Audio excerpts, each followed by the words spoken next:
Hey guys, welcome back to my channel.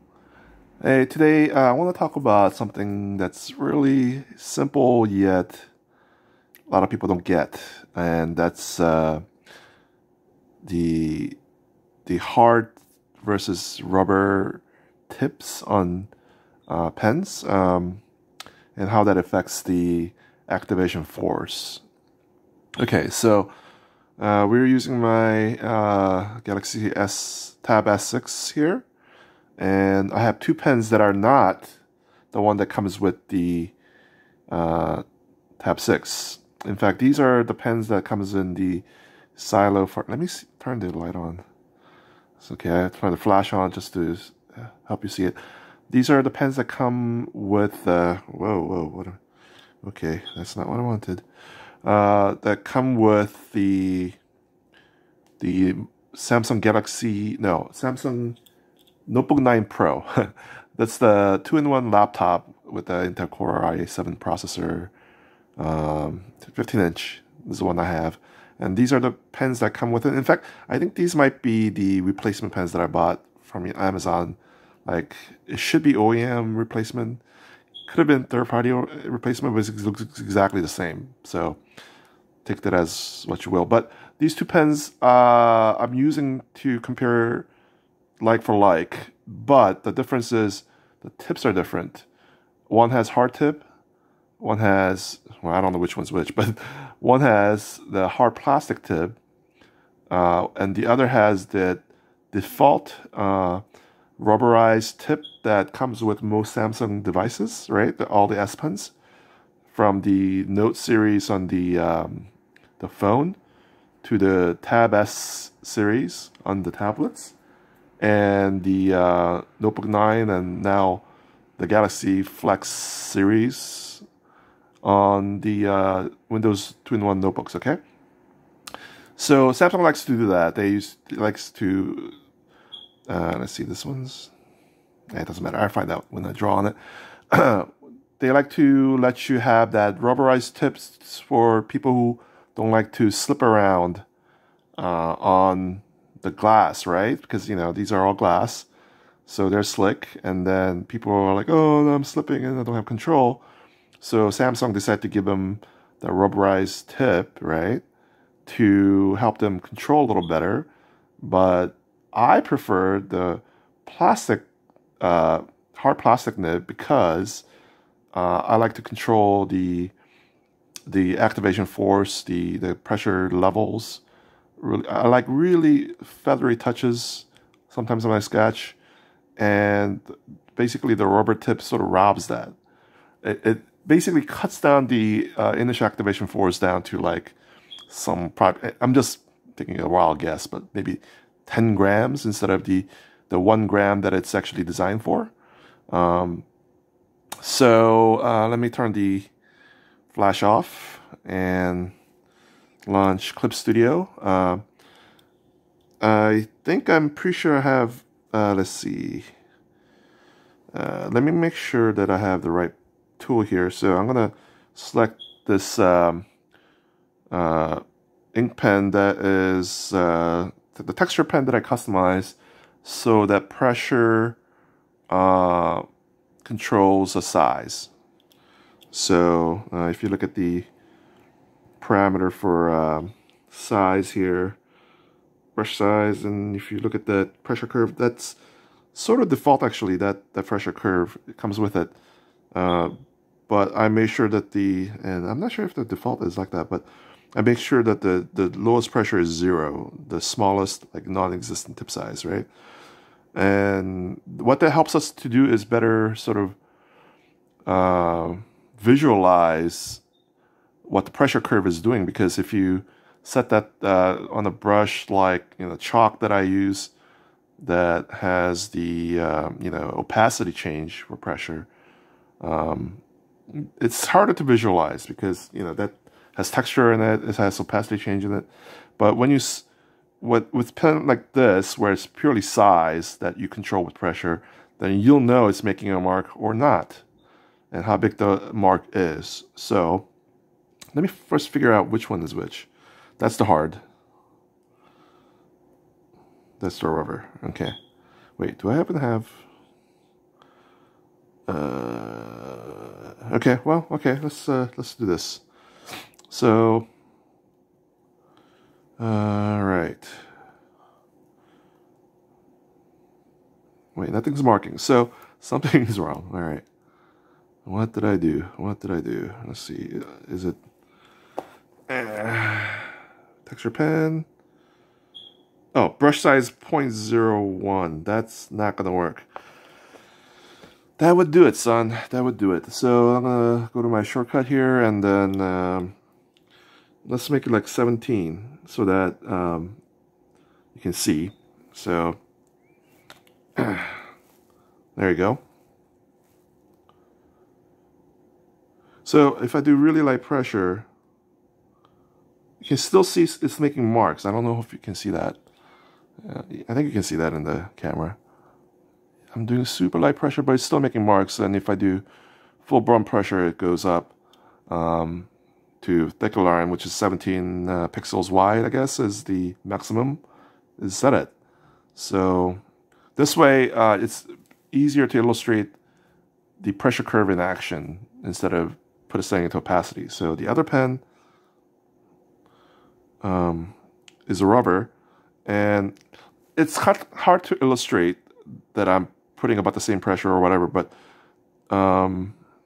this one I have to actually put down quite a bit before it starts marking.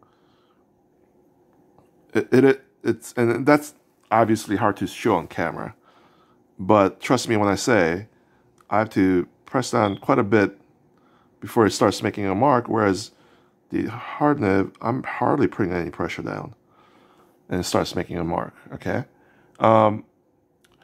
So it's sort of compromise you have to make with type of nibs that you're using. If you're using hard plastic, you will get every single bit of that pressure curve, okay? Even the slightest pressure, you'll start making a mark. Whereas the rubberized tip or Rob, I would say a good few grams, you know. So if you know, Wacom low sensors like this, I think they're now all rated for 1 gram for the minimum pressure to activate the low sensor. But with the rubber tip, it feels more like I need about 5 to 10 grams in that region to start making a mark. So it is a bit of a difference, and it's really hard to get subtle with that kind of rubber tip. But for those people who need it, it gives you a little more control on the glass. So a lot of people like to sort of either compromise by getting a like screwing protector with a tooth on it with hard nibs, or get a rubberized tip like this. I say screw all that and use the hard plastic nib. Nope, that's the rubber one. Use a hard plastic nib, but this is the key. Do not make death grip on the pen, and do not use it as a tripod, one of the legs. So when I make a mark with my pen, my hand is in total control and pen is just slightly touching down, okay? I have total control over what it does. I've seen a lot of my students do this. They use the touchdown of the pen as one of the sort of the legs, if you can imagine, on a chair, like, you know, 4 legs. That's part of their legs, and so they're putting a lot of pressure on this. So it's hard to control the pressure, right? You're blowing out the pen usually, right? If you need to, rest your palm, but don't press down, rest it. Just like try gliding on it, gliding on the screen, and just take the pen for a ride. Then you can get nice control while on a slippery surface. If you put a lot of pressure on this, then you're sort of like, you know, you're being controlled by the physics of, you know, the material rubbing on the glass surface. But if you sort of take control of the whole thing, right, and do not leverage weight on the pencil as sort of thing to stabilize the whole thing, right? I don't know if that sort of makes sense, but if you do that, then you can get full control and you can do as light as pressure as you need to. It's still making marks. It's really hard to see. But if you look at there, it's just making, oh, let me turn off the flash there. It's still making marks, okay? I'm getting really light there. Still making marks. Or you can go all the way to the full pressure. But if you have a death grip, or if you use it as a sort of a tripod or just a leg to like stabilize, that's a terrible way to draw anyways. You won't really have control over the lines, but you're simply not utilizing entire pressure curve. So I don't know if that, I guess it's sort of hard thing to understand unless you experience it, but first thing I do is when I get a new device like this, well, especially EMR, because Wacom EMR has such a lovely linear pressure curve that goes all the way from 1 gram to whatever is the maximum value. And that's why I prefer it to Apple Pencil, because Apple Pencil, to get the activation, it's actually cheating by just using the touchdown, the capacitive touchdown. And it feels like a leaky pen. It feels like a broken pen to me. It annoys the crap out of me. With Wacom EMR, it's not making marks till you initiate it. You push slight pressure, which is 1 gram.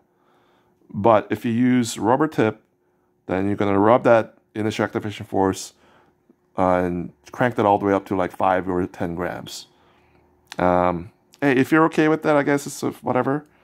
I think it's stupid, not really maximizing. So right now, I'm not making any marks with that rubber tip. Oh wait, something is, I'm using white, so it wouldn't make any marks anyway, so there you go. So rubber tip, I have to press down a little harder. With the hard tip, not as much. So maybe I'm exaggerating when I say 10 grams, or maybe like 5 grams. So 1 to 5, there's a difference there. So it definitely, and it's hard for me to modulate that pressure up and down the curve with the rubber tip, because if you can sort of imagine that the tip sort of giving as you make contact, right? The first few micrometers is just rubber just giving in physically, right? Before it transfer that kinetic energy to the low sensor back here, right? Because you can take the nib off. It's pretty thick, not thick, but pretty deep. And the sensor back here, it's just a plastic that pushes on it. But if the initial part of the plastic is rubber, then that's gotta collapse before it starts to transfer the weight to the rest of the plastic, right? So it's compromise you're making when you can just adjust the way you hold the pen. No death grips, just get a nice light grab. Look, it's not gonna go anywhere. It's not gonna fucking walk away from your hand. I'm not gripping. I'm still holding it, but that's still gonna make marks. You can still control it. If you're making like white knuckles, you're doing it wrong. You're not controlling it. I don't know what the hell you're doing. That's not the way to do it. You gotta relax. It's not, you're not in a knife fight. Ugh, stab. This is drawing. Be light on your feet. It's almost like you can drop it. Like you can just put. Oh, I'm gonna drop a pencil. That's plenty good. You're not trying to kill somebody. You're trying to just make marks. So that's one thing I would like to sort of get in your head. Activation force depends on the material, right? You can have a great low sensor that senses 1 gram, but if you stick a rubber tip on there, you're gonna rob that first few grams from the activation force, so you're gonna have a much higher one. So try, like I bought those replacement nibs for like $5 or something on Amazon. comes with a little kit with a little grabber and stuff. Yeah, try one of those and see if you get used to it. Just replace it with the hard tip. Try it out. Just try gliding, right, on the screen. Gliding is fun. It's like ice skating, you know, like, oh shit, I wish I was wearing rubber soles on an ice rink. No, then don't ice skate. Just fucking stay home, right? If you want to learn ice skate, learn to ice skate. You know, put the blades on and glide across the ice. That's what you're doing here. It's digital. It's not fucking paper. It's not, you know, you're not trying to replicate, like, if you want to hear the sound, okay, fine, yeah, just stay on paper. There's nothing wrong with paper and pencil. But if you made the effort to switch to digital, then take advantage of digital. You know, it's like people who like refuse to undo because it's not like, it's the principle. Like, get the hell out of here. You're being stupid. You know, just utilize digital for what it is. Its advantages. It's meant to be used that way. So embrace the glass, embrace the hard plastic on glass, try it out, and see how you think, how it feels, and let me know. All right, thanks for watching. Talk to you guys next time.